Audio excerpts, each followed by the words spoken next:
महाराजांनी चंद्रराव मोर्याचा पाडाव केला जावळीवरून. महाराज रायरीवर आले. चंद्रराव मोर्या रायरीवर पळाला. रायरी हा किल्ला. महाराज इथे आले त्या चंद्रराव मोर्याचा पाठलाग करत. महाराजांनी चंद्रराव मोर्याला सांगितलं की हात रुमाले बांधून खाली ये, हातात रुमाल बांध आणि तू खाली ये, म्हणजे तू शरण जा आम्हाला. आणि हे धर्मकार्य आहे, हे देश कार्य आहे, तू आम्हाला सामील हो. तुला वतन नाही भेटणार, कारण वतनदारी आम्ही बंद केले. एकदा वतन दिलं की तुम्ही वतनावर प्रेम करता, देशावर मग प्रेम करत नाही. त्यामुळे वतन नाही मिळणार, तू ये.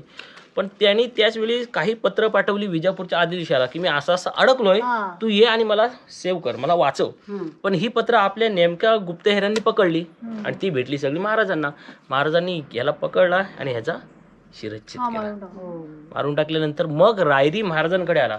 रायरी महाराजांकडे आल्यानंतर महाराजांना इतका आवडला. मग सभासद बखर जो बखरकार होता महाराजांकडे, तो लिहितो, राजा खासा जाऊन पाहता गड बहु उच्च खोट, गडाचे कडे चौतरपात तासिल्याप्रमाणे 1.5 गाव उंच, पर्जन्यकाली कडियावरी गवत उगवत नाही, धोंडा ताशिव एकच आहे. दौलताबाद पृथ्वीवर चखोट गड करा, परंतु उंचीने थोटका.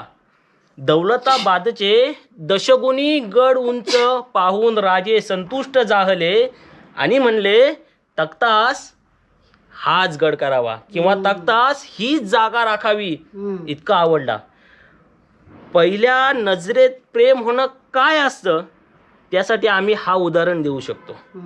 ते लैला मजनू हीर रांझा झाले किंवा नाही इतिहासात कदाचित आम्हाला नाही माहिती. ज्युलिएट आणि कोणते रोमिओ ज्युलिएट झाले की नाही आम्हाला माहिती नाहीये. पण रायरी आणि शिवराय हे मात्र आमच्या इतिहासात झाले. आम्ही प्रेमाचं ते उदाहरण देऊया, आम्ही आमच्या पुढच्या पिढींना ते सांगूया. ते असं आहे, आम्ही ही उदाहरण देऊया